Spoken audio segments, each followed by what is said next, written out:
All right. Josh, you want to do the introduction since you're more No, boisterous? I'm boisterous since Yeah, when? since that Uh, beard. apparently, facial hair makes me boisterous. All right, well, this is the Godfrey Universe podcast, StreamYard, whatever we want to call it, live Whatever. stream. Here with my co-creator Dan Evans, we are the creators of the Godfrey Universe. That's comics, novels, um, video games, short films, music, lots of stuff, all built around the same universe. And we are excited here to have B.A. Turner, and we're going to be talking about his work, his comics work, and probably a lot of other random crap. We're going to be doing this for a while. So, Dan, where are we wanting to start? I know you know BA better than I do. Maybe you do a better job of the introduction of him, but I'm boisterous but a fool. Well, in the maybe the three tweets we've talked to each other, It's I've picked up that the BA here is a Snyder fan. Another one. the only thing that matters. Do you That love is that's the Snyder? Or do biggest you love thing. Christ? um, the main thing, man, your books. First of all, you have an Indiegogo up. Of course, I Mhm. went ahead and put it in the chat to promote it. It's Vigilantes Creed. But here's where it gets interesting because, like I said, I want to promote you, of course, but I really want to get more into that because a lot of stuff people go on streams and it's like, oh, we'll see this, we'll see the trailer, and then talk about your book for like a minute, and then we move on. Mm. You did something very unique that I think people have looked over. You were selling not only one novel but two and a comic. Mhm. Now that really hit us because we wrote a novel before our book, and it comes out this year, Mhm. and we honestly didn't really know what to do with it in this kind of community.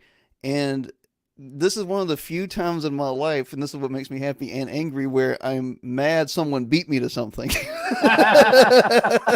So I had to have you on to talk about it. And I'm like, I'm not trying to pick your brain or your method of how you did it. I mean, because you Mhm. just did it. That's what impressed me. And I don't know, man. I wanted to get into your brain a little bit of the story itself, and more than that, like you as a person, because you seem very dedicated. You finished two novels, which I finished one. It's hard. It's harder than comics, Mhm. and you're a gym rat, which is something I'm not. So, so I don't know, man. I don't want you to give a whole life story, but can you introduce us to you? Yeah, I mean, I started writing the two novels back in I think it was 2015, and right before that, I was like a dedicated natural bodybuilder. That's the gym rat, and I got pulled out of that due to some injuries, some kind of health conditions, and I was always the type of person like I had to hyper focus on a goal outside of work because work doesn't give me fulfillment, unfortunately. But and I was going through a hard time in my life too, and just I needed some sort of outlet. It was always the gym. Before that, it was basketball, and I had this kind of stewing idea about a story for about 4 years, and it was just based around this dream I had of this gargoyle just overlooking the city of Detroit. And I was obviously really into superhero comics and novels, and just the mixture of all those things going on just pushed me one night with some liquid encouragement to just sit down, and I just started just typing stuff out. Like there was no premeditated outlines or notes. I just sat down and just started typing, and I ended up doing it for like 3 hours, starting at like 1 in the morning. And I woke up and was just like, man, I gotta keep doing that. And I went back and wrote I read what I had written, decently drunk, and was like, damn, this ain't half bad. It doesn't suck. How did This it? ain't But how did it read the next day sober? it wasn't bad, Yeah, That's that's awesome. surprisingly. And from there it was just every day, mhm. before work, during lunch, ideas would pop up during work. I just type stuff out, and yeah, just 3 4 hours a day just working on that, and I just fell in love with it, and the story just naturally kind of progressed and evolved. It started with just the hero Dread Knight there on the right, the gargoyle, and it just expanded into all the supporting characters, all the key locations and all of that. And 5, 6 years later, after living in a few countries, living in a few states, I finished both That's novels, awesome. and I initially released the first novel on Amazon with kind of a rush cover. I was like a lot of people, like, I just want to get this out there. I want to get my story out in the world, and um, I learned from, in my opinion, that mistake, because when you just throw something on Amazon, very few people see it, and if Yeah. you don't have the art to market it, it just kind of gets drowned out. And it did all I, right. I, I don't want But to. I don't want to stop your flow, but I will say this. Now, we went from, and Dan knows that I have a history with a poorly drawn book that I'm not going to go into right now, but not my. I didn't draw it. But now the thing is, on Amazon, you look at all of the indie authors, and it's all these stupid AI covers. Yep. That the more you look at them, the more you realize, oh, this is terrible. This doesn't make sense. So, like, I applaud you for stepping up and saying, you know what, like, this, if I'm gonna get anybody's eyes on this, there's a right way to do it, Mhm. and you can't just phone it in. Like, if I don't care about it enough to do it right, then why would anybody care about it enough to pay for it? So E- that's cool, man. exactly, and I think this is where a lot of novelists either fall short, or they don't truly have confidence in their story, because you know your first piece of cover art is not set in stone, right? Mhm. Mm-hmm. If you're not getting traction initially and you have this gut feeling that it could be the cover art or your blurb, whatever, I mean, reinvent it. Mm-hmm. Take your time, find the right type of art, the right type of artist, and just start over, right? And for me, this story meant so much to me, and I was so passionate about it that I'm like, I can't just give up here. I have to go 100% all out to know whether or not this story is good, if it vibes with people, if it can make a difference in people's lives. And that's when, I started just connecting with artists and people in CG specifically, when I finally created a Twitter like a year and a half ago. Because who would have known? Like, yeah, Twitter is like a gold mine for finding artists, for finding writers. Mm-hmm. And, you know, once I got connected to like Joe Sontag, I then came across Corey and Clayton Barton's art. And because of that, seeing their art on Kozer, I was just like, this has the color tones I'm looking for. This has the clean line art, the raw brutality in that art. I'm like, this is perfect for my two main characters.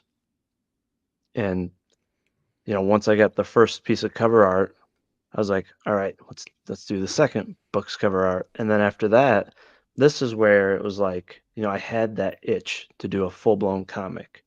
Mm-hmm. But, thankfully, speaking with these guys, I got a true understanding of the cost, right? The big Mm-hmm. investment to do a comic and the risks. And I'm like, you know what?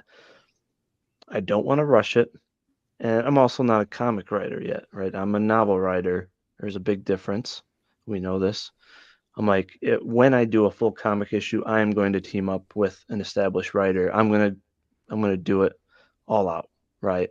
I'm not gonna Mm-hmm. shortchange it. So I'm like, well, how can I do a happy medium to where I can not only attract novel readers but attract comic readers? And that's where I'm like, you know what? I'm gonna do a mini comic, in the sense that it's not about the physical size of the book. It's more so, instead of telling the story with the book, it's going to introduce the readers to all the main characters and the supporting characters, while depicting key scenes from the book, so that you can go to this mini comic to get a refresher of information about these characters. It's a But nice also, companion piece. Yeah. That's e- cool. exactly. And the main thing is, when you read a novel, you're trying to piece together, how do these characters look like, right? What Mm-hmm. does the universe look like? And it can distract you away from the actual context of the story and the scenes, especially if you put the book down and then you pick it back up. You're Mm-hmm. again like, oh wait, how did I have the imagery in my mind?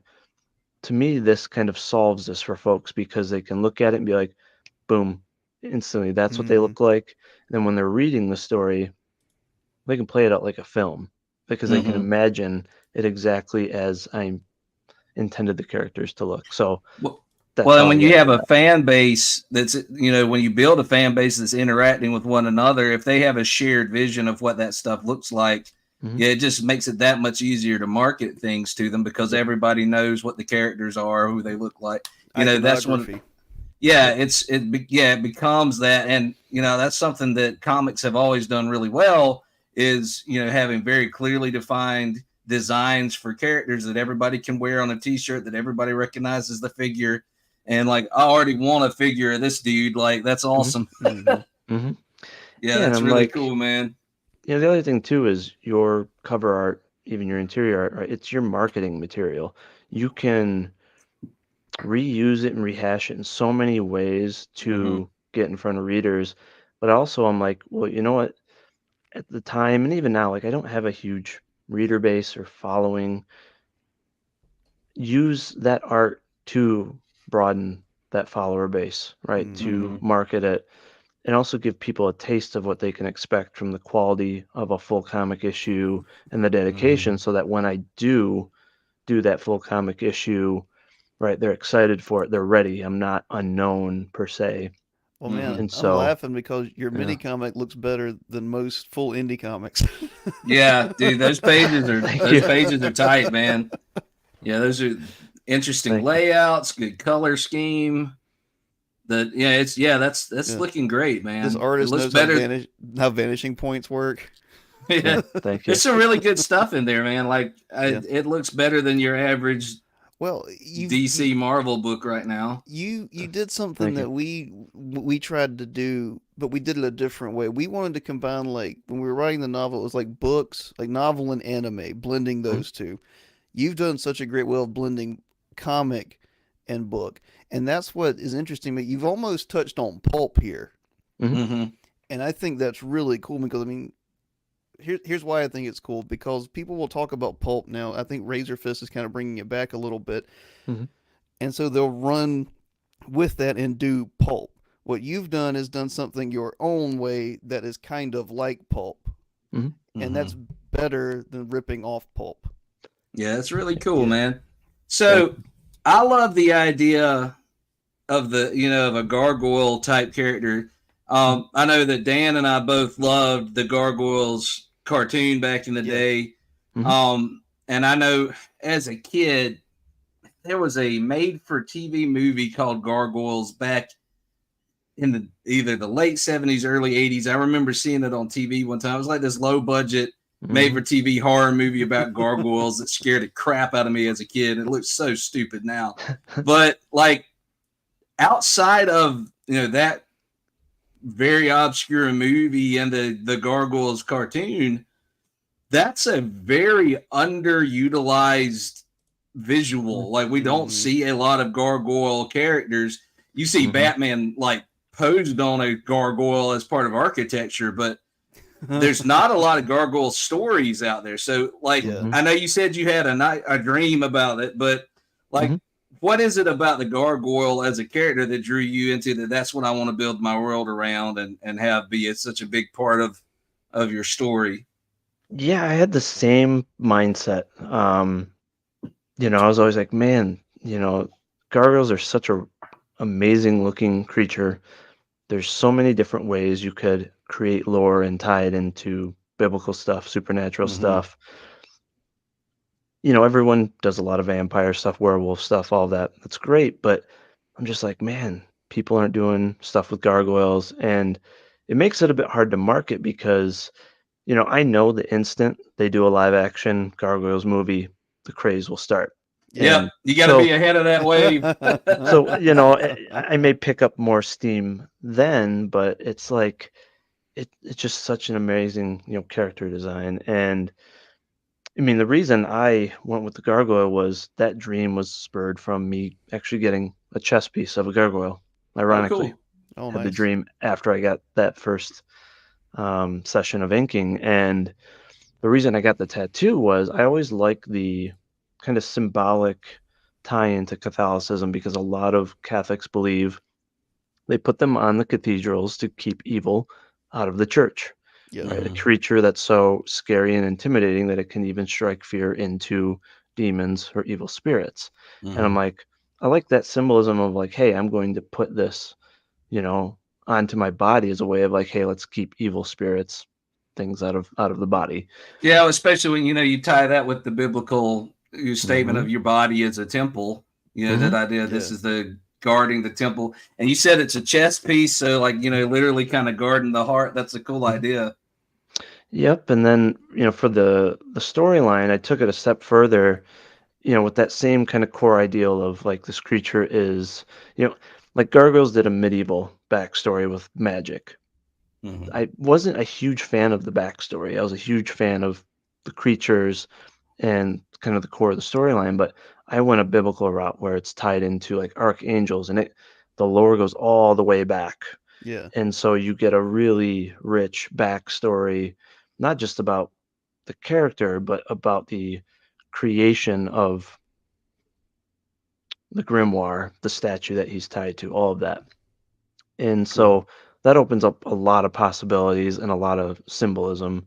And so, I wanted a hero that was like Hellboy, right?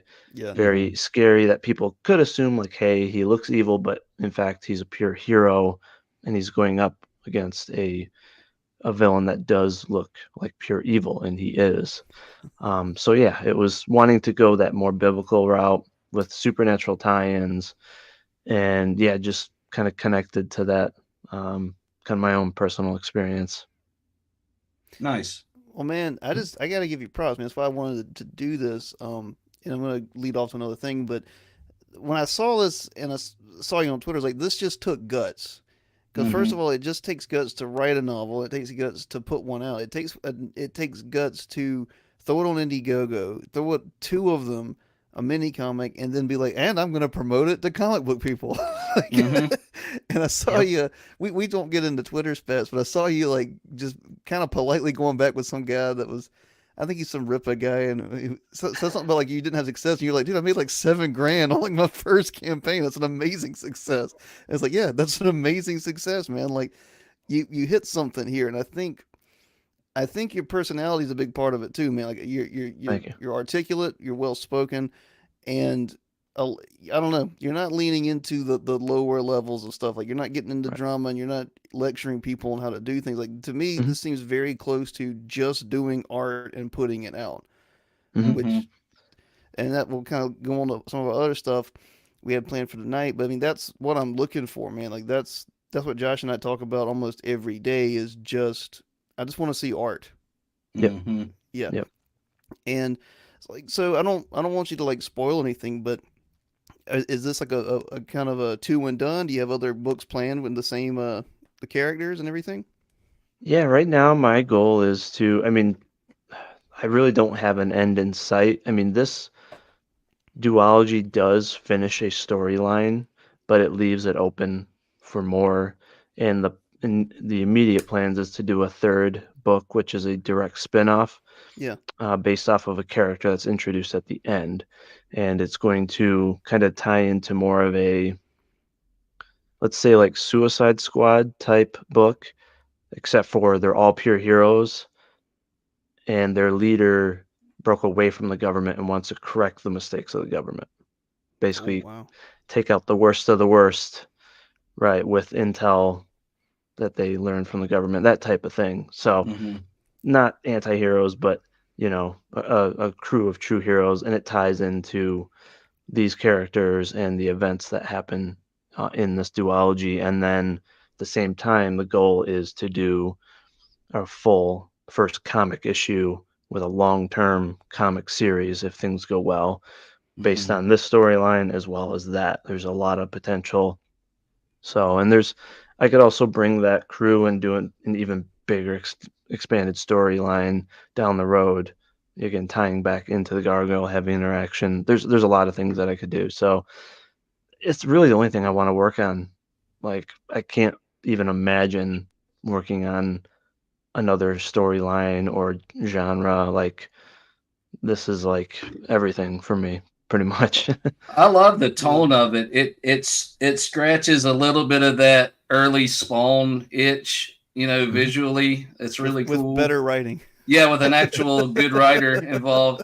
So the art team that's worked on like your covers, your mini comic, are they kind of on board for more, or are you going to be fishing around for other options? Or so I'm not sure yet. I mean, basically, the timeline of starting the first issue does depend on the availability of the existing creative team. I do want to keep it consistent. And I'm just kind of, I want to have a kind of a loyal, committed kind of art team throughout the entire series. I don't want to, change artists throughout the series and things like that.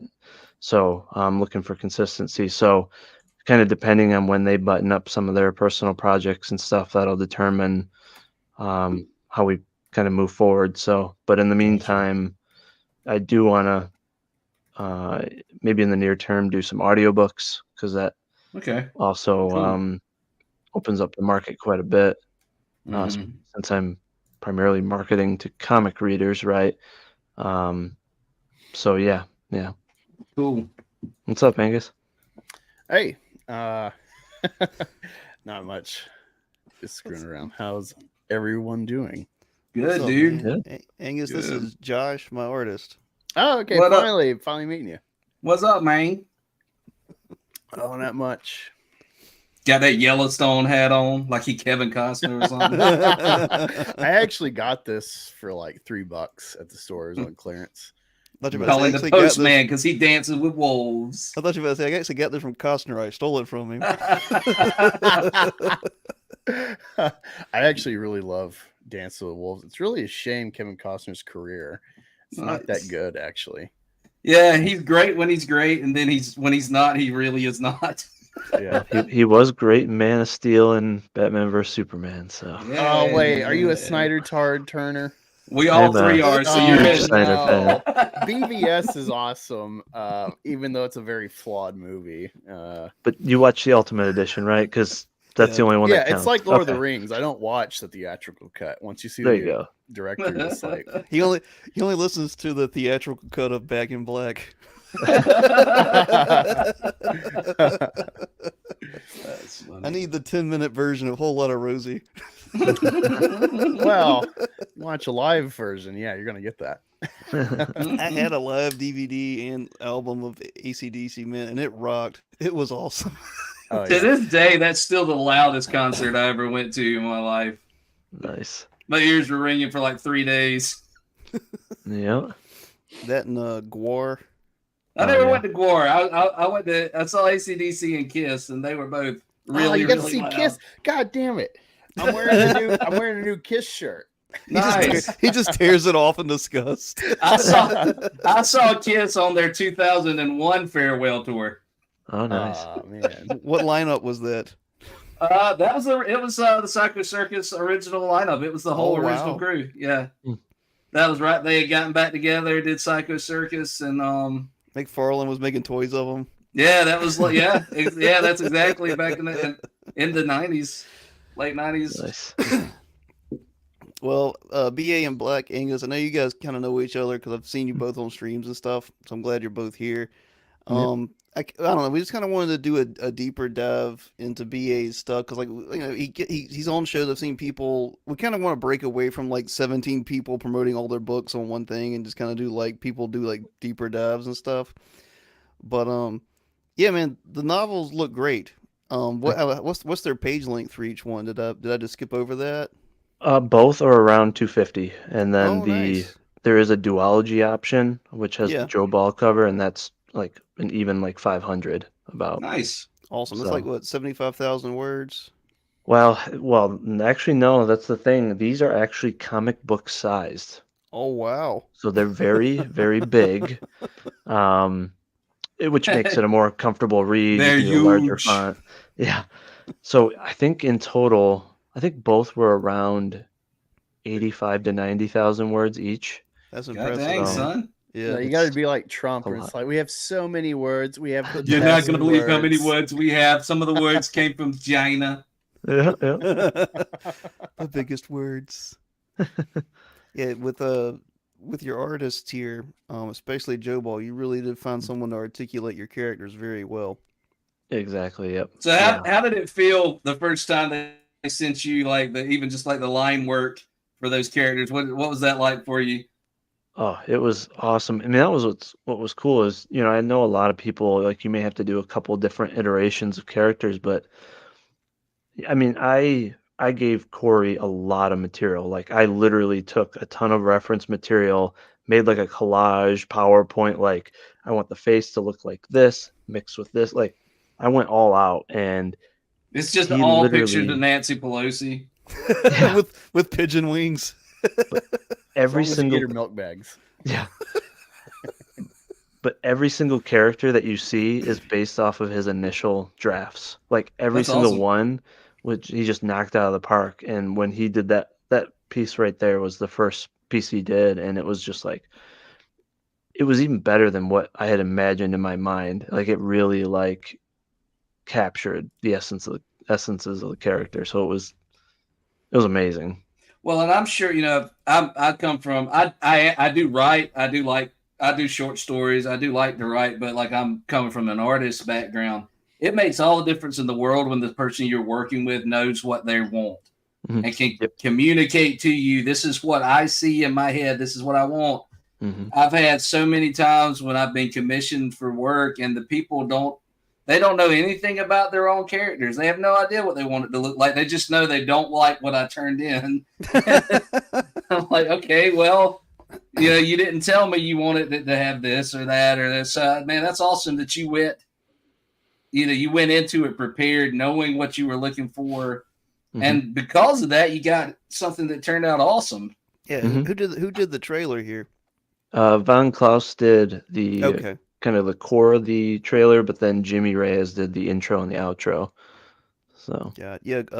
Klaus is like I actually built our Indiegogo page based off of his. Just like yeah. copied it almost like the same setup because he's really good at layouts like that. He's surprisingly good at it for a guy who claims he's not an artist. Yep. Yeah. Yeah, that's a great trailer, man. Yeah, that's great, Thank man. you. That's I don't know. I wish I had 4 hours with you. I need to have you back on. I know you've got to run. Is that is 6 and half an hour for you? Is that what you're saying? Oh yeah, sorry. Yeah. I'm PST, but I might be able to do a little bit longer. Gotcha. So we'll play Well, I it by mean, if ear. you got to dip out, that's fine. But Yeah. Well, I've got you both here, and that was for a particular reason. First of all, to show off BA's work here, and second, I'd really like to let me get this the way. There we go. There's everybody. I'm just gonna solo Angus's face the whole time. Oh, at least I got a cool background. There you go. No, it's just we don't know that many people. We kind of met everybody through Angus. He's like the extrovert of this scene, I think. And with everything that's going on, especially like the YouTube creators turned artist thing has really been bothering me, and it's not because of personal stuff. It's just indie comics to me seem like they're at a precipice right now to go very cynical cash grab and to kind of crash and burn. And meeting Angus and meeting you and seeing guys like you have kind of given us a little glimmer of hope because we were kind of an island. And we're not pointing fingers. It's just a lot of creators that we met or talked to aren't doing anything really bold, and they're not saying things very boldly. So I don't know. I kind of wanted to pick y'all's brains with that, and I mean, it's fun to beat up on Ripaverse. It is so fun. And Angus is like easy, though, Angus is like profitable too. the thing and I know we're not going to get on that drum and beat it, but I do the hardest I have laughed in quite a while has been the comment on the Horseman cover when somebody said, "I'm so tired of hearing all these naysayers." Trot differently, Naysayers. Trot differently. That's God. Oh my gosh, I laughed so hard. I like that dude wins the internet for today. If you haven't seen that Vosh clip of him like I screaming, have, unfortunately. Ethan retweeted it and he said Horseman. The Horseman. The Horseman. Oh, Oh, I like my. all the BoJack memes that have come from it too. Yeah. It's like, how did Oh, my you? gosh. You had to have known that was going to happen, and just, I mean, literally, I think any of us in a matter of 10 minutes could have came up with a more creative name, but it's in line. So many things are so generic, and it just, Well, it's crazy. It's that's the such a thing. weird idea. Well, that's the thing, and it's not to go off on it, man. But it's like whenever, like, I was talking to Josh, I was like, man, all like a guy like Eric July had to do is make something not That doesn't suck. suck. Yeah, and you would have made it would have been fun. It's like, dude, it was like, man, you just had to like be like the Michael Jordan of bad comics, and you figured it out. Well, hey, no one's talking about the Saska sisters for at least a couple weeks. I don't so- want to. I don't feel like Smart- blowing up on Smart myself. timing. More will come out, I'm sure. I don't think Yaira is gonna get released in the winter, man. It's almost spring. Like Yeah, March I'm 3rd or like- something is like spring. We got till the 29th. I'm like, where is the mammoth known as Yaira? I'm excited. I want to back it. I'm a day one backer, after Alpha Core. I've been a day one backer thus far. I'm ready every time. Well, what gets me excited is like stuff like you're looking at, be it because we do everything in house, Mhm. and it's only done in house because I have an artist, Josh. We're best friends. I have someone to work with. Like I wrote the stuff, he does it.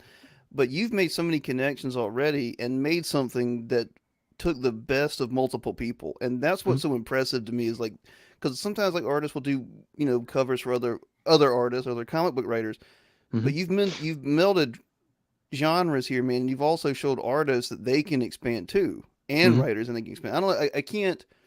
I'm not trying. I'm not trying to make a puff piece here, man. But that's what attracted me to your thing, like your campaign here.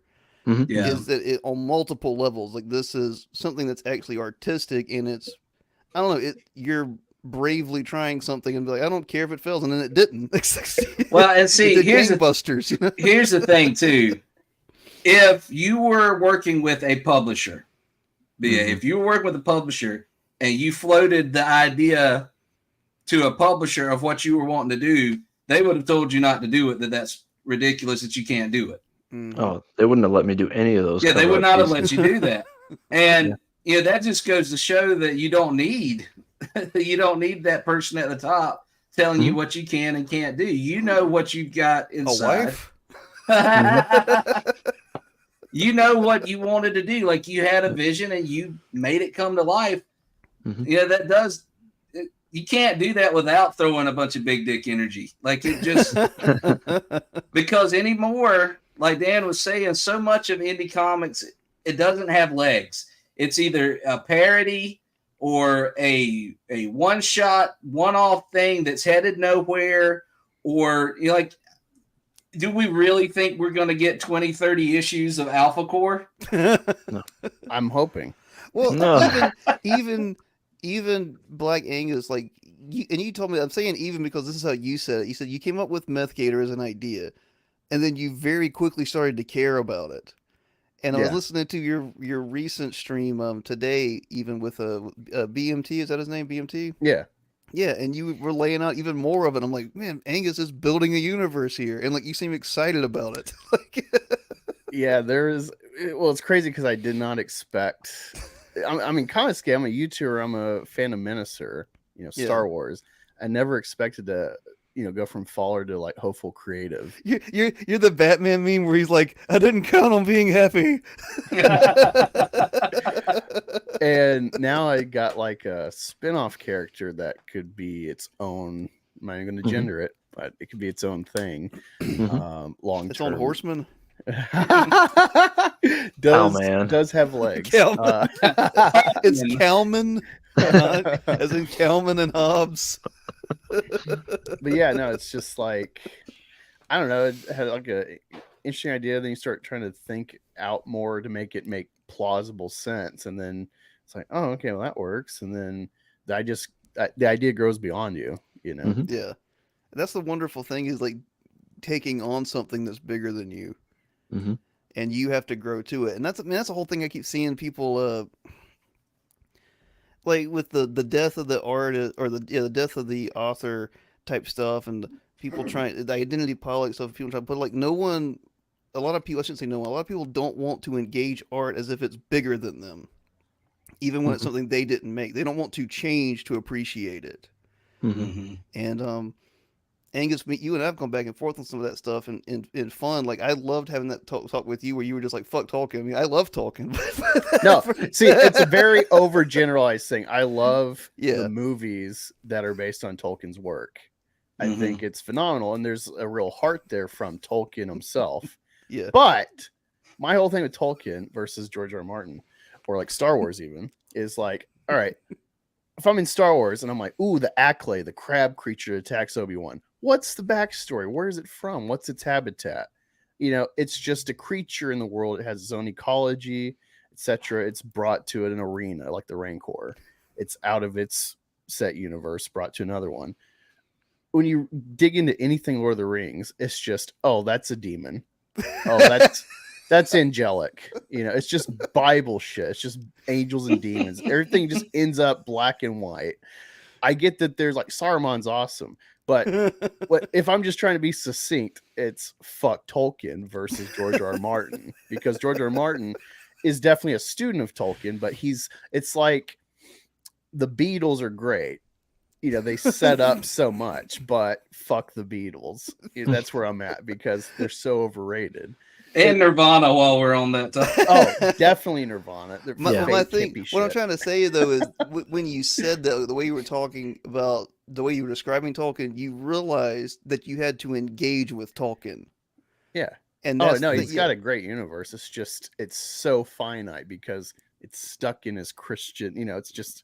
Yeah, but you're not trying to change Tolkien, is what I'm saying. No, yeah, no, I would never want to change. That's the thing is so much, especially the postmodern stuff. It's all that. It's always they don't want to engage with the author. Whoever the author is, they don't want to engage with it, and that's what I'm saying. Like art, whether you're making it or you're enjoying it, art forces you to engage with it. If you don't, then it's not art. It sucks. Yeah, if you can read it and if you can experience that and come away with it. And not either I really enjoyed that or I enjoyed it, but it had some flaws or I hated it. Like if you can read it or watch it or listen to it and have no reaction to it, it's not really art.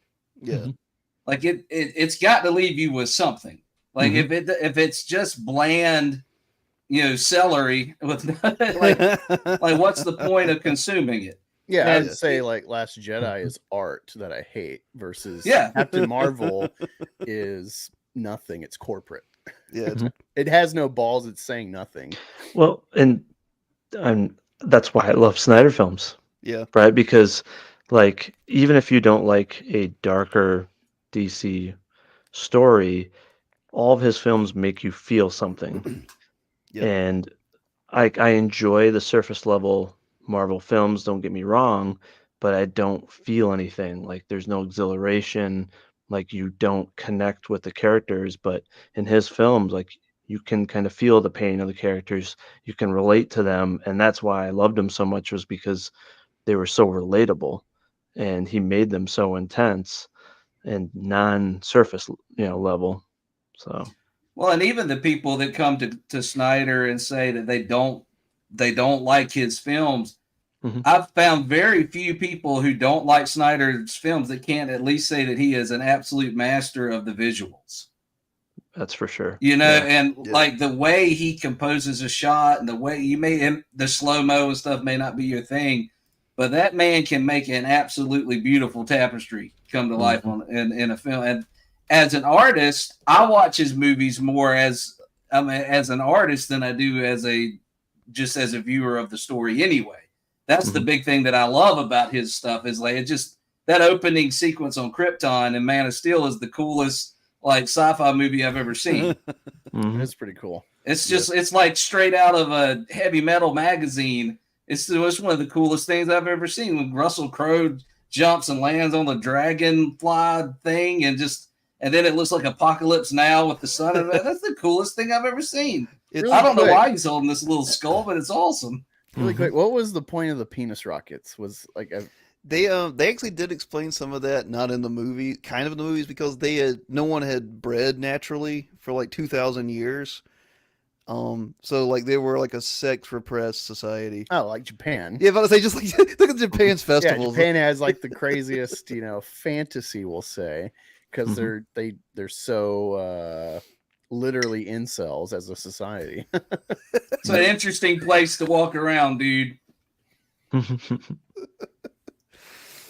Well, Angus, you something I've appreciated about your analysis of things is Urine. your analysis, the anus your analysis of things is like you tend to care about the details of things of the world in a not just ecology and biology and geography, but how things work together well. And you seem to enjoy aesthetics. I mean, I'm not making a jab like the chicks behind you. You seem to actually enjoy aesthetics working well together. Yeah. So Mm-hmm. yeah. So I kind of wanted your opinion on that kind of stuff when it comes to like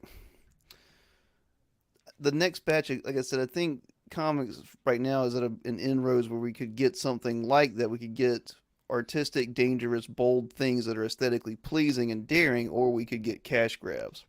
Mhm. And I don't know. I really liked your work on the whole the Ripperverse stuff, basically with the 3D image thing, because it I don't know, man. It's viscerally disgusting seeing stuff like that. And Especially when the money is there. That's yes, the Mm-hmm. thing. Like, I understand for folks that, you know, like I said with the Amazon thing, like they may rush it because they just want to get the story out. They don't have the funds and they aren't aware of the talent that's out there or what's required, right? Mm-hmm. yeah, Like I had all the connections in the world, all the money in the world essentially that was needed to create the best book possible. And it seems like he knowingly chose not to do that. And that's what bothers me. Same thing with Shad Brooks and the other oh yeah, YouTubers that are making books or comics. And it's like, yeah, are they doing it for the money or because they truly love their story and their universe? And I don't know if I've seen one yet that truly loves writing or their story or that's Mm-hmm. willing to do something bold. And no, Shad's hero rapist story is not bold. It's ridiculous. I know Like, what you're talking about. I would say it's jeez, kind of Pete. bold.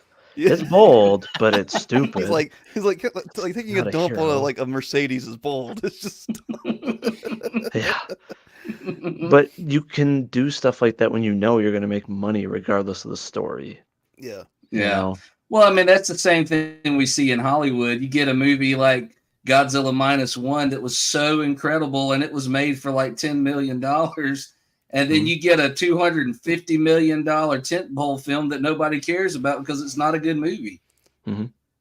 You know, and if you've got the funds to put up that kind of budget, man, you ought to be able to make a good movie. Like, if you have as much money as as Riververse has, you should have been able to put out the most incredible book we've ever seen. Angus, what's your opinion on Godzilla -1 again? Oh, not watching it. It's not I still about have to watch it. quality. It's just the fact that It's about they're sending a message. well, yeah, just the rehashing, digging into 54 Godzilla. Just leave it alone. Do new stuff. It's not a matter of if it's a good film or not. It's like when I boycotted Solo when I was a boycotter back Oh, then. that was you. Didn't matter if it was an amazing film or not. It was about sending a You message. you, wasn't. you were the single-handed reason it failed. I'm pretty sure that was Ron Howard, but Yeah, I don't know. Like, it just Godzilla generally is just, it can coast on just being dumb. The first film is a real for lack of a better term, like Japan artistically through Toho venting 10 years later after the atomic bomb. And so rehashing that in any way. That's why I like Godzilla 98, because it's like clearly aware of 54 Godzilla, but it does its own thing, makes its own mythos with his origin as a radiated iguana, which is awesome. I love that design. It's like it's aware, but it does its own thing. It's unique. Did you like the And cartoon as well? as a kid, I haven't watched it as an adult to understand what I'm watching. It was just more of a like, oh man, Godzilla's on screen. That's cool. Because I used to have to settle for boomerangs Godzilla 70s cartoon where it's like, Oh, the Hanna-Barbera, Yeah, with Godzuki. Godzilla, whatever he is. Yeah, I Godzuki. hated it. I hate it because Angus is like, we've had 60 years of Godzilla. When do we get Satanzilla? yeah, I don't know. What It's about Allahzilla? it's just one of those like I must refuse. That's okay, man. No, That's me with the new DCU. I don't want to Yep. touch it. With Yeah, I don't want anything. anything. I don't want a James Gunn Superman Wait, movie. well, did you like the Suicide Squad? No, that was horrible. What? Wait, were you a Suicide Squad fan? Yes and no. Yes and Whoa. no. So the marketing behind it, yes. The music, yes. The color first trailer tones, was yes. fantastic. The very first thing they put Yes. out looked amazing. The casting, yes. But I don't like what they did with the villain, and it just felt rushed and incoherent. Yeah. The reason Yeah, I though, was still don't know how because they managed to drop the ball on that when they had so much Well, right on the front end. That's the It's the very first same- movie I ever walked out of. well, and the only Waller was reason so that great, though. the only reason it Yeah. wasn't as good as it should have been was because they did to Ayer what they did to Batman vs Superman, but they never released his cut. Mhm. Yeah. I am very, very confident that the Ayer cut would be absolutely 10 times better, just like the Yeah, Snyder it may cut not was 10 still times be a better great from movie, Whedon but cut. it would be better than what they released for Because sure. he is a very competent director, and you can tell now that he's finally vented and like told the truth. Like he's like, they tore it apart, they rewrote so much of it, like they changed designs, everything. They made it try to be goofy, and he's like, mine was going to be like really heavy, like emotional, raw, which all his films are. So we may not ever know what it was intended to be, but I mean, that's what Warner Brothers I did hope- to that whole universe. I hope we never get it because It'd be a tease. No, because some of these posts, I can't recall what they were, but a feeling I was like, wow, what a whiny bitch. That like he's just caving on like, well, whatever, you just move on. It's like, what do you wait? This is your passion project. You've been talking about it this whole time. You have this whole fan base, Ayer cut, and now you're just bitching out and like throwing Angus, thoughts like, in your hands. You stood up to me, Ayer. That was the real movie. It's just like seems like he's given up and has no balls anymore. So I hope we never get it. That way he can never be vindicated. He didn't stick to it. Where's your God now? That's something I love about you, V8, man. Black Angus, man. I've got y'all's initials up Two here. VAs. It's two VA, Sure. two badass motherfuckers. Angus, your channel seems actually punk rock, man, and like that's why I like your opinions and your take on things. I'm like, this guy is you're not trying to FNT things like. No, I'm not Yep. here It's to pretty get along. unfiltered. Like I'm totally fine to have fun with people and stuff and disagree, but I'm not gonna like hold your hand. I'm not Mhm. gonna like cater. I'm open to like the whole audience being like, "F you." It's like I hate Ghostbusters. Any panel I'm on, my stream, other people's streams, everyone just is like pulling their hair out through the chat of like, I That's hate how- Ghostbusters. That's how I feel with being a Snyder fan, so we can relate. Yeah. It's usually 1 versus like 10, and you're just like, you guys are not going to change my mind. F you. Keep Yeah, going. no, I'm not trying to change anyone's mind because like Snyder's a weird one. Where, like I really appreciate BBS, especially not being a Superman fan, reading Superman for All Seasons. I see a lot there of like, oh man, okay, I get it. Mhm. It's not perfect. It's definitely a bit sacrilegious, I would say. Me being an outsider with the Superman mythos and concern, but there's a lot there. I'm like, okay. And I love Kevin Costner's perspective, and his informative, with the cows drowning his neighbor's cows and stuff. And it's like, yeah, maybe you should just let people die. It's like the Flash versus Spider-Man 2, Spider-Verse 2, where it's like they're literally opposed philosophies. Where it's like Flash is like takeaways, like, yeah, some people you gotta let them die. Unfortunately, you can't change it. And then in Spider-Verse, like his whole goal is like, I am not going to lay down. It's like they're both valid as pursuits or acquiescence to, I guess, nature. That's why comics are great. I hate when people it's one thing if normies just dissuade comics as like, oh, it's kids costumes, whatever. It's like, no. Jack Kirby, Kirby, right, with the Fantastic Four and stuff. Yeah, he makes the thing. He's Jewish. He is a Jew as an artist and a vet. Isn't that like the most Jewish thing? The Thing. What's his name, Jack? Gollum. The Thing. Yeah, unfortunately, I learned a bit about even Captain America might be like a Jewish coded character as a Gollum. I'm like, oh man. Tell me about coding, Tumblr. But yeah, it's like comics are a great way to utilize sci-fi and art to bring about these like philosophical questions to people that may never have crossed that threshold before through funny books, Right. Oh, yeah, it's a very subversive medium. I learned so much just from X-Men. Like, I mean, that sounds like cliche, but I mean, I learned like tons of history, not just about the Holocaust comparisons and race comparisons and stuff. Like, so much stuff from X-Men, especially Claremont's run, that kind of stuff, and oh god, Cerebus, which is weird. I got into that like young and got into a lot of stuff because he made all these like poetic references and like to old writers and that kind of stuff. Like, it's just when you do stuff like that, you can really. That's another thing Josh and I talk about a lot. You have a lot of creators, mainstream and indie, that their only foundation is other comics. It's not novels, it's not films, it's not art in general, like on a greater scale of things. You know what I mean? Like, you kind of need this massive influx that you whittle down into something instead of just getting simulacra and copies of what was before. That's how you get Horseman. Exactly, and that's the thing that you're seeing with a lot of, again, the YouTubers making comics, and let's say also the comic creators that are just trying to sell sexy girls or whatever. Books. Yeah. I have a very specific creator. I'm not going to call them out, but it's like they're copying Nintendo properties and Harry Potter properties. Like, but oh no, they're girls in skimpy outfits, and it's like, hell you, yeah. You can tell Angus to his face that you don't like him.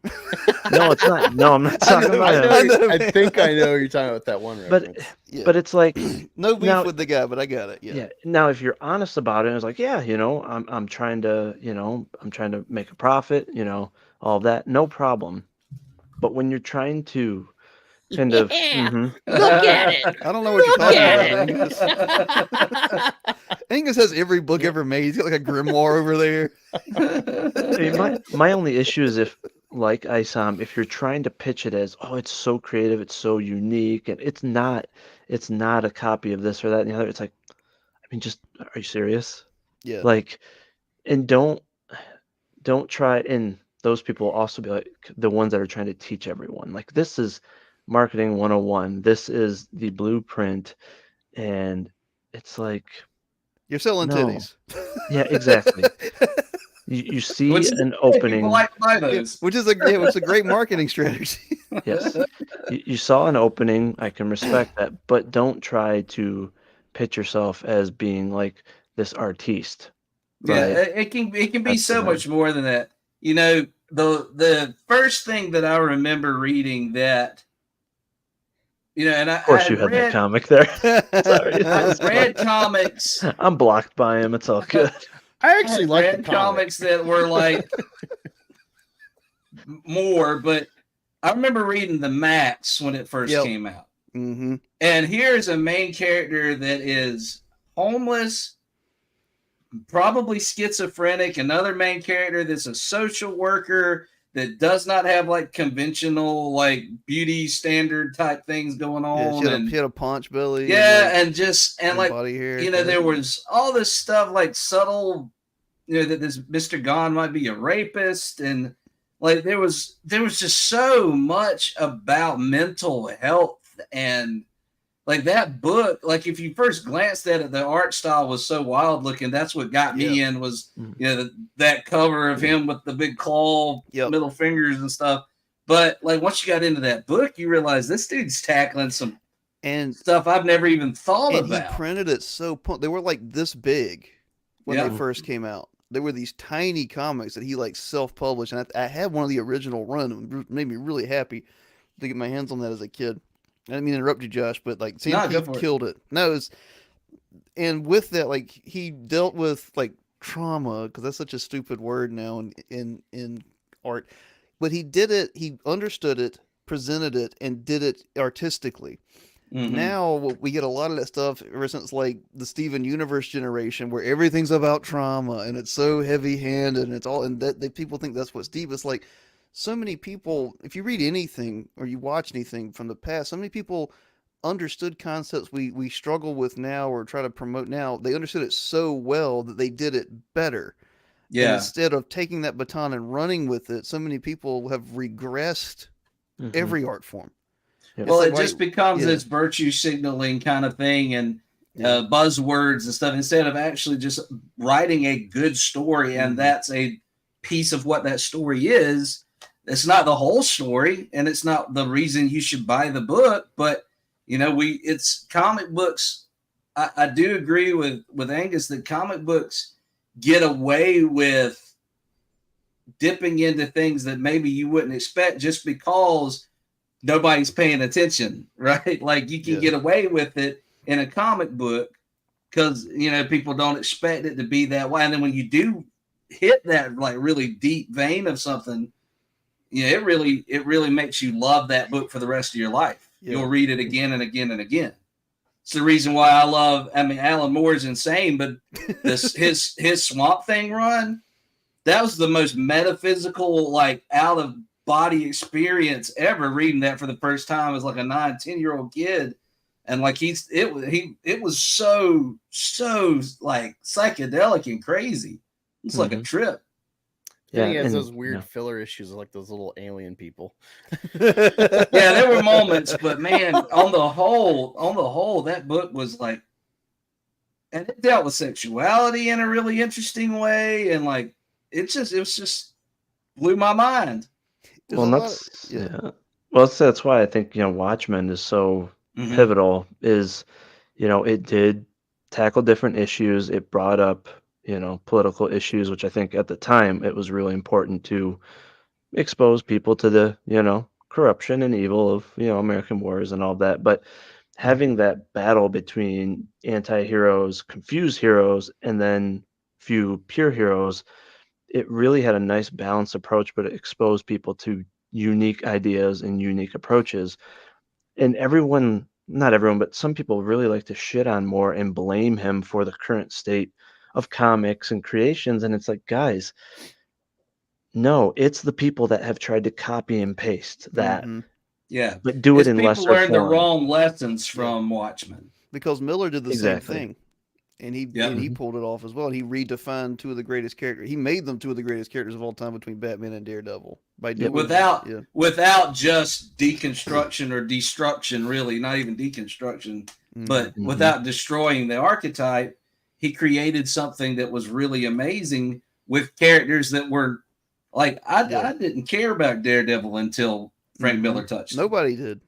Mhm. But he ended up being this incredible character that we're still seeing, whether the shows are any good or not. And it's always his storylines that they Yeah. adapt. Yep. Well, it's interesting you said that. Not specifically any of the characters or writers, but the deconstructionist and postmodern. This gets thrown around a lot thanks to Jordan Peterson. Oh yeah. And it's funny because so I'm an atheist from being religious for years growing up, and then Rookie, I'm always having to teach him religious stuff because he hasn't ever grown up with it. For instance, I'm not going to dig into it, but Last of Us, people are liking the show. Then episode 3 is the gay episode, and everyone gets triggered. And You he's like, are gay. He's like, why is everyone so? And I'm like, well, there's a story called Sodom and Gomorrah, and this kind of really permeates the view with certain demographics of people. There's a story called And and it's like, and so I'm trying to explain, like, yeah, no other sin in the Bible gets this harsh a response, and so this informs people incorrectly about it, and their perception. And so I'm gonna have to like teach them this perspective of like this is why people feel so visceral about certain things because of their religion. Anyway, because this Tolkien thing recently that I got so many people reply guying to me. I don't think people can also pick up your sardonic nature on Twitter. Someone mentioned like, oh, they're trying to like dissuade Martin as like he's a postmodernist, deconstructionist, blah blah. Tolkien's not that, and I'm like, a lot of people combine those with communist. And what's funny is me and Ricky are reading about postmodernism and criticism of it, and it's like actually communism is a universal truth ideology, just like Christianity, Enlightenment, and stuff. Even though it's arguably godless, it kind of has a defined truth. Has a defined truth that's going for, like religion. Yeah, so it's actually retarded when you put together postmodernist and communist. But no, postmodernism is, I think, great. I think you get so many good films because of it. We got Seinfeld because of it. Not just going with the flow of like good, bad, and that's simple. That's Disney princess shit. People get tired of that. They get tired of. It's a great postmodernist film, Shrek. We just watched that this morning, and it's like you wouldn't have that without postmodern thought, and deconstruction and stuff. And it's like it's a fairy tale for ugly people. It's amazing. there's a difference between a childlike challenging of authority, whether that's to test and prove that authority or to defy it, and critical theory.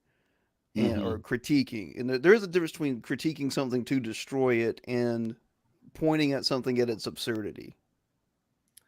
So yeah, I agree with you. I think Shrek is a good example of the former or the latter. I mean, yeah. I don't know. Like I think people just people that are like with Tolkien, where they're stuck in like ultimately they really like Tolkien because it reinforces their religion. I think that's a problem of some of the fandom. It's kind of a confirmation bias kind of fiction. I'm not laughing at you. I'm laughing at the Tolkien fan. I was like, yeah, it's like 1 billion people worldwide, and you're gonna pick a fight with it. yeah. Well, it's just funny because people are like, oh, someone tried to say, oh, Tolkien went to war and George R. Martin lived a cushy life stateside and didn't go to war, and it's like, well, he's poor. He never got to go anywhere. I don't think he had a car. Well, Tolkien also wanted to live a cushy life. That's why he wrote Hobbits. Yeah, and I want that life. That's a great example. It's like, and so I kind of backhand like, oh, trench war. I'm like, I've been to war, so I agree with Martin's postmodernist deconstruction. So your invoking of war should mean nothing now because I'm a veteran and I'm on that side. So this is now a moot point. But then they just get stuck of like, oh, you called it trench war. How dare you? You should have signed it off with "You're welcome from my service." Yeah, it's hilarious. Where it's like, I think Martin is more of a materialist, because I get where he's coming from, and I get the idea of wanting to explore tax policy. Like, I don't know, that's what I kind of had to go into on Twitter a little bit as a joke, but it's the truth. Is like Tolkien set out to make myth. Martin set out to make fantasy, and those are two different things. I would say they kind of intertwine. They might get blurred. Yeah. But what's interesting is like Martin made like here's the problem for me with Lord of the Rings. Like going through Christian thing, it's like he makes a polytheistic realm, whatever. Iluvatar is the top, and then you got like the Valar, etc. The Maiar. But it's all just really a funnel of God, and then Melkor, Morgoth, he's Satan. He has his underling, maybe the Antichrist, if you will, of Sauron. Yeah.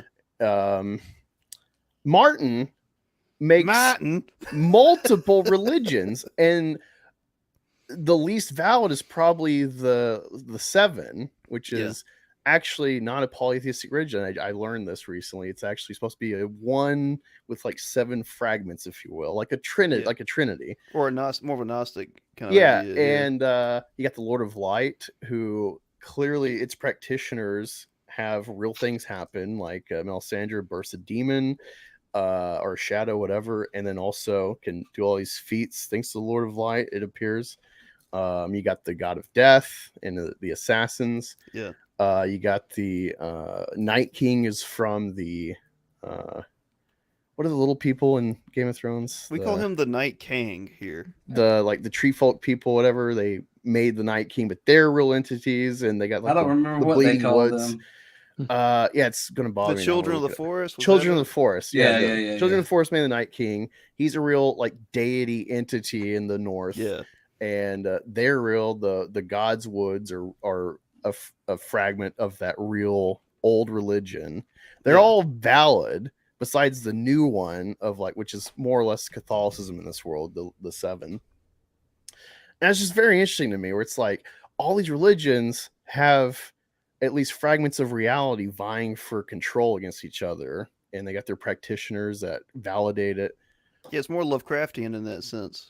Yeah, I don't know. It's just very interesting because, like, Martin, I would say, is probably an atheist, my guess, and yet he makes this world with like multiple religions. He's at least a diabetic.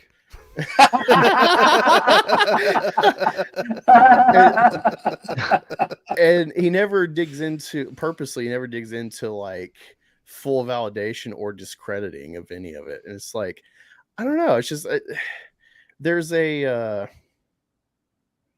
don't know how to explain it. It's like the way the Tolkien people try to write him off, and then he, you know, despite him giving this breadth of reality in his universe, if he was the guy you say he is, I don't think he would even offer this as a fragment of his world. No, that's I don't know. I don't want to rehash over and over. But yeah, to me, it seems as if they're just starting from two different worldviews. Yeah. One I think is myth, where it's more generalized and it's more breathing life into an idea, versus fantasy, which is here's human nature in a situation that's unlike our own. Because you know what I have loved about Martin is there are fantastic elements in his books, but his stories are very grounded in humans. Yeah. I mean, there are some dragons. There are some. Are there? Eventually, yes. Coming. Eventually, yes. But there's the fantastical elements of the story are always taking a back seat to that more grounded human interaction. And that works really well for me. Yeah. Like, I like the fantasy trappings, but I like the human focused story. So that's what I've always enjoyed about Martin. I don't think he's ever going to finish writing the Winds of Winter, but I mean, I think why would he? The Winds of Winter is getting here. I think Yairo Winter cares about George R. Martin. I think the books. That's why it's not out yet. He's writing. I think I think the books will be released when he's dead, because the show really just kind of screwed him with the landing of the books. Mm-hmm. The shows are always going to overshadow his books. And so I don't think he wants to live with like the whatever disappointment or what the hell, this was the ending and they made that. Like, I just don't think he wants to deal with it. I don't blame him. I wouldn't either. And so I think he's just going to let it, his editors or whoever, release it once he's dead. That's my guess. But I don't blame him. Also, there's the fact that people are like, oh, he's just a quick cash grab guy or something. It's like, he would have just threw out whatever for book 6. He's been writing since like the 70s. It's not a quick cash grab on it. Yeah. No, that dude's prolific. He would have just thrown it out there if he was just a cash grab guy. Like, oh, these idiots are going to buy up anything to complete this series. They're not really going to care. Well, I think all the TV stuff it just distracted him majorly, right? I mean, had that not happened, he probably would have knocked out that book years ago. Well, I think the problem is also because it's like it's become multimedia, and so the show is done. Yep. He is aware of that. He's aware of all the feedback that Benioff and Weiss have gotten, the finality and the disappointment generally of fandom with its season 8 for sure. And so he's worked on film before. He worked on Beauty and the Beast with I think Perlman. Maybe New Twilight Zone, like the 90s. I'm not sure. But I think he's kind of in his own head critically trying to like land this as well. with aware of the ether of the internet and all the pros and cons of. Well, the other thing is he's still working. He's just working on what he cares about writing. Yeah. And I think that well is a little poison for him. Like I agree with you. He's gone back and written like all these family histories and all these offshoot type books. He's gone back and made more wild cards books, and like he's exploring the stuff he feels like writing about. He's made plenty of money, and why on earth would he write? Why would he write the thing that everybody's going to pick apart and nobody is going to really be satisfied with when he could write whatever he feels like writing? I think he's learning from George Lucas, who I'm a prequel diehard. I love what Lucas did. Are great. That's my Star Wars. And I really hate what happened for Lucas to like sell his own child in Star Wars to Disney. That's like they made him hate it so much in a way. But we got F and T out of it. Yeah. Anyway, I'll leave that one alone for now. I think Martin maybe can look at that example and be like, well, Lucas, he was just set on, ultimately 3 trilogies was his game plan, and they just ruined the fun for him, the magic of making Star Wars. His favorite thing he made, Jar Jar, everyone like despises. They make it some racist thing and stuff. And he's like, I love going to the Caribbean, and I made this for my kids. Like, what the hell? They killed it. And so Martin, I think, maybe being a smart guy, can see that and be like, internet's not going to kill what I love, and so I'm just going to pivot in the same world. I have different avenues to play with. That I don't blame him at all. Didn't have that foresight. I do. Just why not? But no, I wish Lucas would have just been like, "Fuck you! I have billions. I'm going to make what I want. You're going to see it because it's got Star Wars on it, and then you're going to hate it. But whatever. I made what I want." Then he slaps you with a wad of money.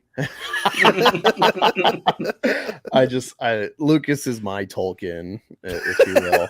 Like, that's the man I revere. Is it the neck? The neck is a bit of a distraction. It is definitely. It's like, man, we do something with that. Like, I love that meme of him just eating at that Chinese place at the mall. I don't know if I know Holy that crap! one. It's just search like George Lucas Mall or Chinese food. It's just him sitting at some place eating. You're like, hey, it's George Lucas. That's what he does. Well, wouldn't he? No, I agree with you, man. Like, I feel like fandom has a way of just sucking the joy out of everything, and that's why it's almost like there's this point of success to where it's sustainable for you. And I feel like I'm terrified of the idea of something that I create getting above the ceiling of sustainable. Try having children. Because once it has its own legs, you don't get to choose where it goes. Yeah, that is a terrifying thing. Are either of you Evangelion fans? The anime? I've started watching it because I always hear Vito talk about it on Biggest Problem. It's so good. First of all, if you have any contact with Vito, tell him they're funny, but his tweets are awful. I love Vito. Anyway, Evangelion is probably the greatest anime ever made.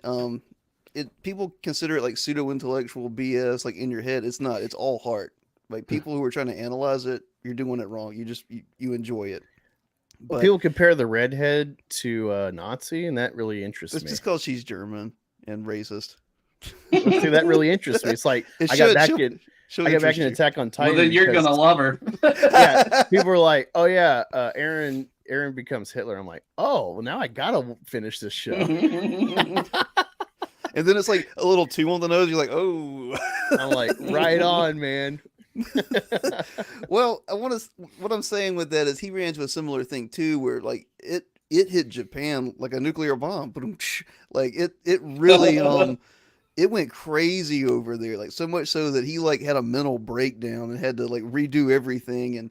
But he pulled it off. He actually landed it. He faced his fear after like 20, 30 years, Josh. Is that how long it was? And he beat something like that. Yeah. Cause it came out, it started in the early to mid 90s is when the first A few Well, episodes started. he came back and landed it. He faced it like a man, and that's even like a theme in the show. So I would suggest you guys, like, if you haven't seen it, watch all 26 episodes, watch End of Evangelion the movie, then watch all 4 Rebuild films. It's a lot, but fantastic. Well, I'm saying all that to say that staleness that we're kind of talking around, like that built the last generation of YouTubers that are now failing at making art, is there has to be a punk attitude coming out now. And that's why I wanted you guys on here, and that's why we're gonna keep doing this kind of stuff. And like BA, like I'm not trying to sign off here, but like I'm putting a note on it. Like your book looks punk, man. Thank It you. looks like you tried something, Mm-hmm. and because it's so easy, the more technology we get, in particular, like the more cynical people get, the less artistic things get, and like that's why I love like Black Angus's commentary. Like it's not subversive for the sake of it. It's like you're literally trying to like no like I forget you guys said something was like oh it was BMT was like he started watching FNT because he was looking for truth. Mhm. And now he's like going on and talking to you and talking to guys because he's still looking for truth. Mhm. I'm not trying to get philosophical here, but like I don't know, man. I want to see the indie sphere and art in general elevated. Yep. Like I want to see it cool. Mhm. Yep. So Yeah, I'm just I don't want it duplicating what's the mistakes of mainstream. You know, I want it to, you know, real quick, this was, you know, something that really inspired me. I mean, I absolutely love Nolan, right? I absolutely love Christopher Nolan. And, you know, with Memento, he's like, nobody would take it. They wanted me to do it. I mean, literally in a different yeah. direction, right? And he's like, I just couldn't do it. I'm too autistic. He's like, yeah. He's like, I had to stay true to my vision, and he's like, it paid off. And he's like, you know, if I were to give advice to creators, it's you have to stay true to your passion and your creativity. Do not do what you believe others expect you to do. Yeah. Because once you start doing that, you start degrading what you're actually creating. And you can see that in his films. He has this attitude of like, hey, if a studio doesn't like what I'm doing, I'm not going to work with them. Like, I have to do it exactly how I want to do it. And that's why his films are so unique and they stand out. And I feel the same way about Snyder to an extent. And that's what I wanted, you know, my books and my creations to be like. I want them to be unique from a visual aspect, but also from a storytelling aspect, to where people read them and they walk away being like, whoa, I didn't expect that. Like, that's not like any other story. Because if they walk away being like, oh, it's just like this story, or, you know, it was just kind of generic, it's like, I feel like, why did I do all this? Like, sure, it might be great if you made a bunch of money, but for most indies, we're not doing this for the money. That's a bonus. I want people to walk away being like, wow, this, you know, inspired me, or it really made me feel something. So Mm-hmm. You want to make something cool. yeah, Yeah. exactly. Yeah. Yeah, you want to make the thing that you wish you had seen as a kid. Like you Yep. want it to hit somebody the way, you know, whatever it was that set you off as a kid, you know, Mhm. you want it to have that same impact. Yep. And I think that the moment you start to compromise your vision, you might as well go ahead and give it up, because it's compromise and it just trickles down, and eventually the whole thing falls apart. That's the strength of the indie community, is if we can hold on to that, is that no compromise. There's nobody that's telling you what you can and can't do. There's nobody at the top that's defining what your, you know, trajectory is going to be. You know, you came out and dropped 2 full-length novels in a mini comic because nobody told you couldn't. Mhm. That's Yep. awesome, dude. Thank Yeah. you. Before you go, B, I was going to say, I'm not kicking you off. No, Well, no, you you're got- good. Angus is. and I know you got to leave. I was going to say this earlier about Josh was talking earlier about you know, mainstream would have said no to like this idea you had of your novels with the mini comic. It reminds me of, I don't know the context where this is from, but Frank Zappa, he was talking about how like before, when he was coming up and stuff and got a deal and whatnot, it was executives that were old guys that had no understanding of the current scene, but they're like, oh, kids seem to like it. I'll give it a chance. And then they had all these great successes as executives and producers, just letting the next generation try stuff. But then that next generation became the executives and like, no, I know the business. I know it's going to work. And so they start trying to fine tune art and encapsulate it and push it down into a box. And so that always sticks to me of like, especially indie, we got to do like Frank Zappa was talking about. It could be the old executives. They're just like, I don't know, man, kids like it. Like, let's try it. You know, like, Yep. Yeah, the difference of observing reality and then trying to change it. Yeah, there's two different things. Well, I'm old and tired, so I'm fine calling it there unless there's something you guys want to go into. I just don't like, again, I don't want to like make it not punk and force a conversation. I mean, No, I think that's a good place. we could rip Horseman. You want to draw on Horseman, Josh? Like, No, I don't. Too easy. I got too much to do right now. I'm way too busy to waste a moment of my life drawing a horseman. The Horseman. Yeah, like it was a Digimon now, Horsemon. I do want to promote. That would have been better. I would like to promote a small creator. Yeah, man, go for it. This new book He found. pulls his pants off. There's this new entry I found of this creator. He's got this book out called Heat 2. Oh wow! Creator, like small movie? creator Michael Mann. Yeah. You might have heard of him in the ether. Apparently, Have this you is read a it real yet? movie. I'm about 50 pages in. It's interesting. It's My man just said fitty. dude. It's. Do you like the movie? The original? Oh yeah, movie? I just introduced Rookie to it, and What does Rookie know?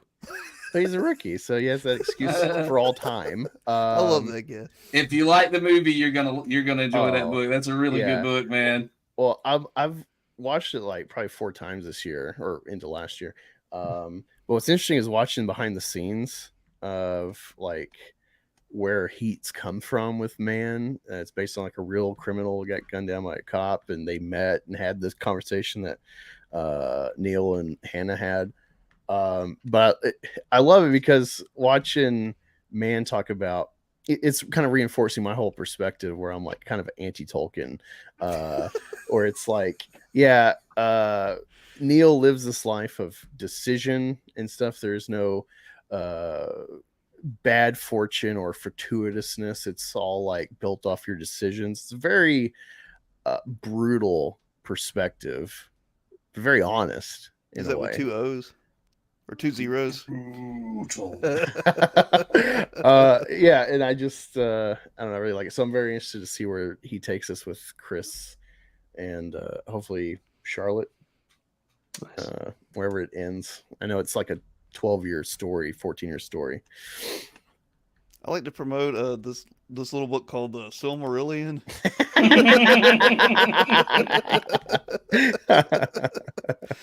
Well, let me put your campaign back up here, my man. Cool. For anybody who does see this, I'm sure we got some people.